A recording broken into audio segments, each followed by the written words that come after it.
Hello साथीहरु नमस्ते तपाईहरुलाई स्वागत छ हाम्रो YouTube channel tech in forward and बीमा। साथीहरु आज हामी फेरि कुरा गर्दै छौं स्यामसङले रिलिज गर्न लागेको फोन हो स्यामसङ ग्यालेक्सी J2 कोर फोनको बारे। आज हामी यो फोनको तपाईहरुलाई के छ त स्पेसिफिकेसनहरु फिचरहरु के कस्ता छन् यस बारे सबै जानकारी दिन छौं। यो एकदम मिड रेन्ज फोन रहेको छ। यो नर्मली जो कोइले पनि बोक्न सक्ने खालको फोन रहेको छ। सो साथीहरु ढिला नगरिकन यो भिडियो सुरु गरौँ है त। साथीहरु त्यस्तै गरी स्यामसङ ग्यालेक्सी J2 कोरको मेन डिस्प्ले रहेको छ 5 इन्चको भन्दैकिन हामीले यसमा पाउने छौं PLS TFT capability touch screen र वाइडको डिस्प्ले भन्दैकिन यसको रिजोल्युसन रहेको छ 540 by 960 पिक्सल्सको। साथीहरु अब तपाई यसमा हेभी गेमहरु खेल्नुहुन्छ भने यसमा पाउनु हुने छैन, किन भन्दाखेरि यो मिड रेन्ज फोन रहेको छ। हामीहरु जस्तो मिड रेन्ज पिपलको लागि भनेर निकालेको फोन हो भन्दैकिन यसले ठुलठुलो गेमहरु सपोर्ट गर्ने छैन। यसमा हामीले नर्मली गेमहरु खेल्न सक्छौं लाइक टेम्पल रनहरु भयो, सबवे सर्भरहरु भयो, यिनीहरु चाहिँ हामीले मजाले खेल्न सक्छौं, स्मुथली रन हुनेछ भन्दैकिन हामीले यसमा फुल एचडी मा मुभीहरु पनि हेर्न पाउने छौं, किनकि हामीले यसमा त्यति रिजोल्युसनको डिस्प्ले पनि पाउने छौं साथीहरु। त्यस्तै गरी अब हामीले अपरेटिङ सिस्टम र प्रोसेसरको कुरा गर्नु पर्दाखेरि हामीले यसमा अपरेटिङ सिस्टम पनि पाउने छौं। अलिकति पुरानो भर्जनको एन्ड्रोइड भर्जन 8.1 को ओरियो अपरेटिङ सिस्टम पाउने छौं भन्दैकिन त्यस्तै गरी यसको प्रोसेसर रहेको छ क्वाड कोर प्रोसेसर 1.4 GHz को र यसमा साइनक्स नै हालेको छ। स्यामसङले आफ्नै प्रोसेसर हालेको छ, साइनक्स 7570 क्वाड कोरको हालेको छ भन्दैकिन त्यस्तै गरी अब जीपीयू को कुरा गर्नु पर्दाखेरि हामीले यसमा जीपीयू पाउने छौं माली 7020 को। र साथीहरु अब त्यस्तै गरी कुरा गरौँ अब हामीले यसमा हुने इन्टरनल स्टोरेज र र्याम को बारे भन्दाखेरि हामीले यसमा 1GB र्याम पाउने छौं भने 16GB को स्टोरेज पाउने छौं।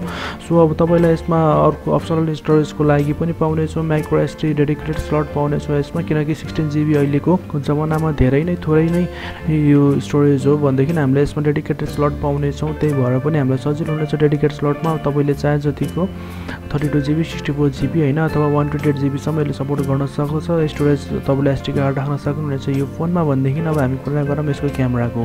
हामीले यसको मेन क्यामेरा पाउने छौं सिंगल क्यामेरा 8 मेगापिक्सल्सको भन्दैकिन यसको अपर्चर रहेको छ 2.2 AF को भन्दैकिन हामीले यसमा पाउने छौं एलईडी फ्ल्याश HDR र पेनोरामा पाउने छौं। यसको फिचरको कुरा गर्नु पर्दाखेरि त्यस्तै गरी फ्रन्ट क्यामेराको कुरा गर्नु पर्दाखेरि हामीले यसमा फ्रन्ट क्यामेरा पाउने छौं 5 मेगापिक्सल्सको र यसको अपर्चर रहेको छ 2.2 भन्दैकिन अब हामीले भिडियो रेकर्डिङको कुरा गर्नु पर्दा चाहिँ यसको रियर क्यामेराले 1080p by 30fps को फुल एचडी मा भिडियो रेकर्ड गर्न सक्दछ साथीहरु। अब कुरा गरौँ हामीले यसको लाउड स्पिकर र 3.5mm को ज्याकको कुरा गर्नु पर्दाखेरि हामीले त्यो दुईटै फिचरहरु यसमा अवेलेबल पाउने छौं। तपाईहरुले यसमा वायरलेस प्लस वायर्ड हेडफोन लगाएर सुन्न सक्नुहुनेछ भन्दैकिन स्टेरियो स्पिकर पाउने छौं एज अ लाउड स्पिकर भन्दैकिन। अब यसको अरु कमन फिचरहरु के कस्ता छन् भन्दाखेरि हामीले यसमा वाइफाई पाउने छौं 802.11 BGN को भन्दैकिन, ब्लुटुथ पाउने छौं 4.2 को, जीपीएस पाउने छौं विथ एजीपीएस क्लोनेस को भन्दैकिन हामीले यसमा रेडियो पनि पाउने छौं, micro USB 2.0 USB on the go भन्ने फिचर पनि पाउने छौं यसमा भन्दैकिन। अब कुरा गरौँ हामीले यसमा सेन्सरको, हामीले यसमा सेन्सरहरु सिधैमा दुईटा मात्रै पाउने छौं साथीहरु। त्यो रहेको छ एक्सेलेरोमिटर्स र प्रोक्सिमिटी सेन्सर। हामीले यसमा फिंगरप्रिन्ट सेन्सरहरु कम्पास सेन्सरहरु केही पनि पाउने छैन यो फोनमा, एकदम मिड रेन्ज फोन रहेको छ। त्यस्तै गरी साथीहरु अब हामीले कुरा गरौँ यसको ब्याट्रीको है त। हामीले यसमा ब्याट्री पाउने छौं 2600 mAh को ब्याट्री, जुन चाहिँ अब 5.0 इन्चेस को डिस्प्लेलाई ठीक पनि हो, किनकि अब यो नर्मल फोन बनाएको छ भने त्यस्तो गेमिङ फोन पनि हैन। यो ब्याट्री त्यति चाँडै ड्रेन पनि हुँदैन। यसमा 2600 mAh को ब्याट्री तपाईहरु नर्मली युज गर्नलाई जो सफिसिएन्ट हुनेछ भन्दैकिन यो फोन चाहिँ हामीले तीनवटा कलरमा पाउने छौं ब्ल्याक, गोल्ड र ब्लू कलरमा भन्दैकिन तपाईहरुलाई जुन कलरमा यो फोन मन पर्छ त्यही कलरमा लिनु होला। र अपडेटेड प्राइसको कुरा गर्नु पर्दा चाहिँ हामीले यो फोन नेपाली मार्केटमा चाहिँ 10,000 भन्दा माथिकै रेन्जमा पाउने छौं। सो फिक्स प्राइस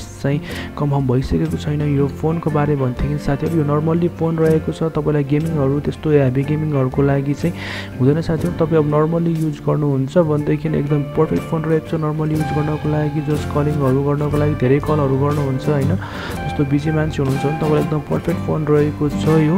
सो साथीहरु तपाईहरुलाई आजको हाम्रो यो भिडियो कस्तो लाग्यो हामीलाई कमेन्ट मार्फत जानकारी दिनु होला र यो भिडियो अरु साथीहरुलाई पनि लाइक र शेयर गरिदिनु होला, किनभने अरु साथीहरु पनि यस्तै फोनको खोजीमा हुन सक्नुहुनेछ। त्यही भएर हाम्रो च्यानललाई सब्स्क्राइब गर्नु भएको छैन भन्दैकिन पनि तल रातो बटन छ सब्स्क्राइबको, त्यो बटनमा क्लिक गरेर हाम्रो च्यानललाई सब्स्क्राइब गर्नु होला, ताकि यस्तै रोचक र इन्ट्रेस्टिङ टेक भिडियोहरु म लिएर यस च्यानलमा आइरहनेछु साथीहरु। फेरि हाम्रो भेट हुनेछ अर्को नयाँ भिडियोमा। अहिले म बिदा हुन्छु साथीहरु, हस्त नमस्ते।